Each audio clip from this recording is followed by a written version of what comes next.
बद्री विशाल भगवान की जय। मित्रों, आज वैशाख शुक्ल पंचमी अर्थात आज हमारे इतिहास का या हमारे धर्म का बहुत बड़ा दिन है। आदिगुरु शंकराचार्य जी आज इस धराधाम में अवतरित हुए थे और पूरे देश में जिन्होंने हिंदू धर्म की ध्वजा लहराई। आज उनका जन्मदिन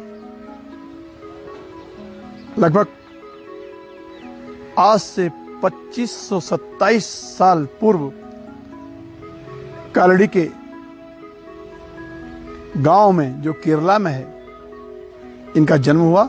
इनके पिता श्री शिवगुरु, इनकी माता आरंबा, इनके घर में इनका प्राकट्य हुआ। विलक्षण बालक गोविंद पादाचार्य इनके गुरु थे। शिक्षा प्राप्त की।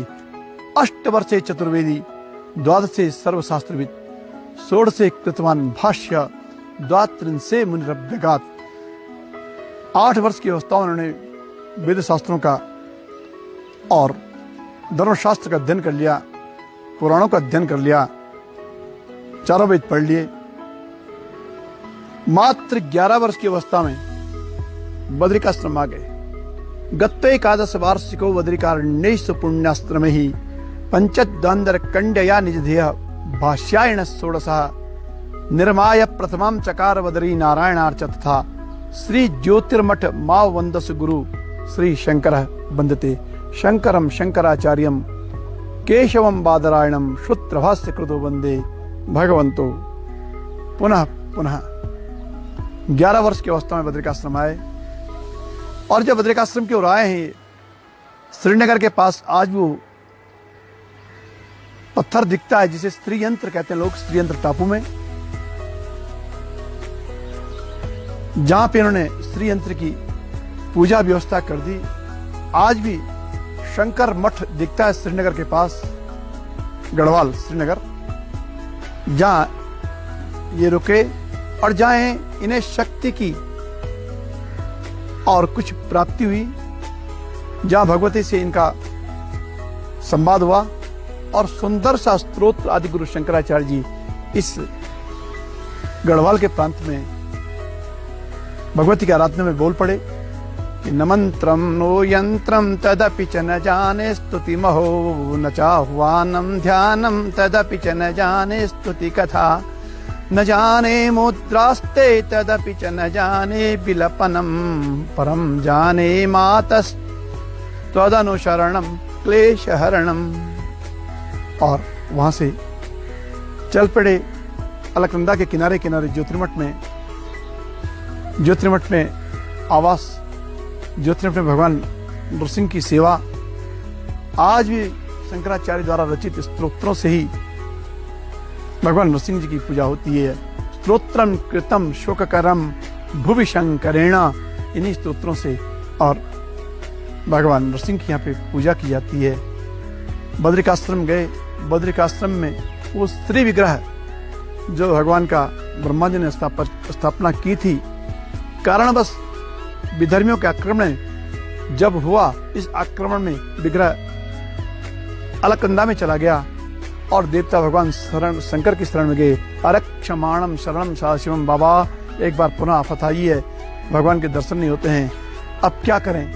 यदि वो दर्शन श्रद्धा मंडपस्य सुरेश्वर गृद्धम मामकिम मूर्तिम शैलीम नारद कुंडगाम।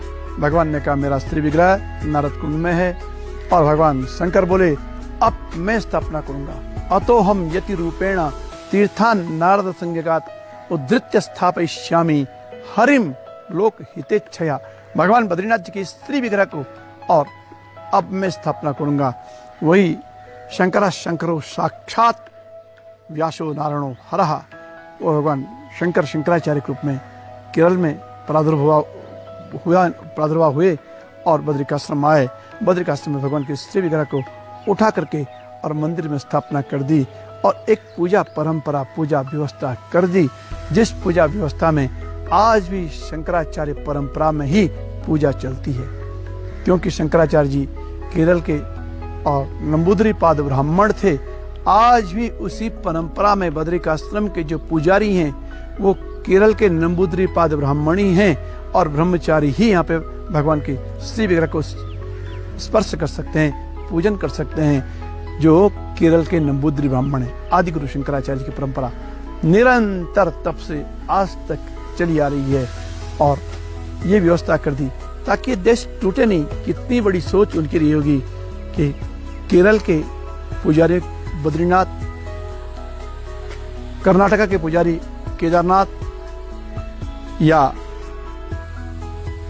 पशुपतिनाथ नेपाल, महाराष्ट्र के पुजारी और रामेश्वरम, ऐसा देश बन जाए, ये कितना बड़ा विचार उस जमाने में शंकराचार्य जी का रहा होगा। भगवान की पूजा व्यवस्था कर दी और 4 मठ भारत के 4 कोनों में 4 धाम बना दिए। यहाँ का मठ बद्रिकाश्रम का ज्योतिर्मठ, क्योंकि बद्रीनाथ की परंपरा षण्मासम देवते पूज्या षण्मासम मानवी तथा शास्त्र आज्ञा है कि 6 माह देवता यहाँ रहें, मनुष्य न रहें। तो अपने अंतेवासी अपने शिष्यों के साथ ज्योतिर्मठ में आए और ज्योतिर्मठ पे 5 वर्ष तक आदि गुरु शंकराचार्य रहे। अनेक स्तोत्र लिखे, प्रस्थान त्रयी पर भाष्य लिखा और आज जो गीता पर प्रथम भाष्य दिखता है शंकर भाष्य अर्थात शंकराचार्य द्वारा विरचित शंकर भाष्य, यही ज्योतिर्मठ में आज भी एक गुफा यहाँ पे दिखती है। इसे आदि गुरु शंकराचार्य जी गुफा कहते हैं। आज भी यहाँ पे एक बहुत बड़ा पेड़ है जिसे और शंकराचार्य के समय का वृक्ष कहते हैं। आज से 2500 साल पुराना वृक्ष आज भी लोग दर्शन करने के लिए आते हैं। कहते हैं दुनिया का सबसे पुराना वृक्ष ये ज्योतिर्मठ जोशीमठ में कल्प वृक्ष नाम से अवस्थित है, आज भी दिखाई देता है। भगवान शंकर का सुंदर सा विग्रह इसके नीचे लिंग है, पिंडी है, जिसे ज्योतिरीश्वर महादेव या ज्योतिश्वर महादेव आज भी लोग कहते हैं। ज्योति अर्थात ज्ञान प्राप्त हुआ, इसलिए ज्योति कहते हैं। और यहीं पे आदि गुरु शंकराचार्य जी ने एक नहीं अपने 4 शिष्यों को पढ़ाया है, अनेक ब्रह्मचार्यों को पढ़ाया है। सुरेश्वराचार्य, पद्मपादाचार्य, हस्तामलक, त्रोटकाचार्य, हमने सुना कि यहाँ पे ये लोग शिक्षा लेते थे। और आज भी जो मठ यहाँ पे स्थापना है त्रोटकाचार्य, आज भी उनका विग्रह यहाँ पे रखा हुआ और वो त्रोटक आज भी हमें त्रोटक के लिखे छंद दिखाए जाते हैं। विदिताखिल शास्त्र सुधा जलधे महितोपनिषद कथितार्थ निधे हृदये कलये विमलम शरणम भव शंकर देशिक में शरणम। आज भी त्रोटकाचार्य गुफा यहाँ पे और शंकराचार्य जी ने देश के 4 कोनों में 4 धाम बनाए। 4 धाम बनाने के बाद धर्म की स्थापना की। कदाचित कुछ विधर्मी थे, मंडन मिश्र आदि, इनको अपना द्वैत सिद्धांत में लाए। अयम आत्मा ब्रह्मा प्रज्ञानम ब्रह्मा तुम्हें प्रत्यक्षम ब्रह्मासि और तत्त्वमसि 4 महावाक्य उन्होंने 4 मठों में दिए। सारे देश में अनेक मंदिरों का जीर्णोद्धार किया। कश्मीर प्रांत में गए, वहां भी शंकर मठ दिखते हैं। इस हिमालय प्रांत में रहे। वाराणसी में भगवान शंकर से इनका साक्षात्कार हुआ है और अनेक स्तोत्र ने भगवान शंकर के लिए लिखे, अनेक भगवती के लिखे हैं, अनेक स्तोत्र और भगवान विष्णु के लिए लिखे हैं। प्रकरण स्तोत्र इनको बहुत देखे जाते हैं। इनका सिद्धांत अद्वैत सिद्धांत था। अद्वैत सिद्धांत जिसमें एको ब्रह्मा द्वितीय नास्ति, अद्वैत ब्रह्म सिद्धांत ने माना और अपने सिद्धांतवादी महात्माओं की बाढ़ सी ला दी पूरे देश में और यहां से लेकर विदेशों तक। भारतीय धर्म ध्वजा इनके ब्रह्मचारी लेके गए। बद्रीनाथ जी के श्री चरणों में बैठ के इन्होंने और विष्णु सहस्त्र नाम पर भाष्य लिखा आज भी भाष्य वो व्याख्या विष्णु सहस्त्रनाम में और शंकर भाष्य रूप में देखी जाती है, आज भी उसका अध्ययन होता है। और अंत में आदि गुरु शंकराचार्य जी देश के 4 कोनों में 4 मठों की स्थापना करने के बाद भगवान वेद व्यास के चरणों में आए। जीवन इनका यद्यपि 16 वर्ष था, लेकिन इन्हें आशीर्वाद के रूप में 16 वर्ष और वेद व्यास जी की ओर से और दिए गए 32 वर्ष की अवस्था में इतना सब कुछ करने के बाद पुनः इस हिमालय के दिव्य प्रांत में आए। और यहाँ आने के बाद इन्होंने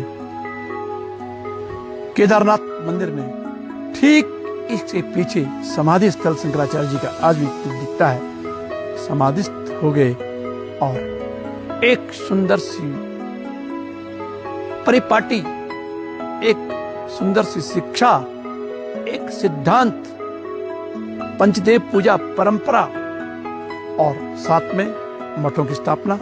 आज भी ज्योतिर्मठ में जहाँ पे मैं हूँ, मेरे ठीक सामने शंकराचार्य मठ है और आज भी यहाँ पे शंकराचार्य मठ है और आज भी यहाँ पे शंकराचार्य के रूप में विद्वान सन्यासी बैठे हुए हैं और आज भी धर्म का निर्णय लेने के लिए और लोग यहाँ पे आते हैं। हमें बड़ी प्रसन्नता है कि हम इस मठ के ठीक पास में रहते हैं और कभी कोई धर्म संबंधी वार्ता होती है, कोई चिंतन होता है, तो आज भी इन मठों में इतिहास और संस्कृति पूछने और देखने के लिए जाते हैं और हमें आज भी प्राप्त होता है। मैं शंकराचार्य मठ ज्योतिर्मठ से और भगवान बद्रीनाथ जी के इस मंदिर से आप सबको आदि गुरु शंकराचार्य जी की जयंती पर हार्दिक बधाई देना चाहता हूं और एक बार चिंतन के लिए कहता हूं कि अभी वर्तमान में देश में लॉकडाउन की स्थिति है। थोड़ा सा समय मिले, शंकर सिद्धांत पढ़ें, अद्वैत सिद्धांत पढ़ें, रामानुजाचार्य के सिद्धांत पढ़ें, वल्लभाचार्य का पढ़ें, निम्बारकाचार्य के पढ़ें। ये 4 आचार्य हुए हैं और चारों आचार्य सिद्धांतवादी इस देश में मिलते हैं, दिखते हैं। चारों सिद्धांतों को पढ़ लीजिए, शायद आपको इन लॉकडाउन के दिनों में और आध्यात्मिक की पूरी प्राप्ति हो जाएगी। बद्री विशाल भगवान की जय।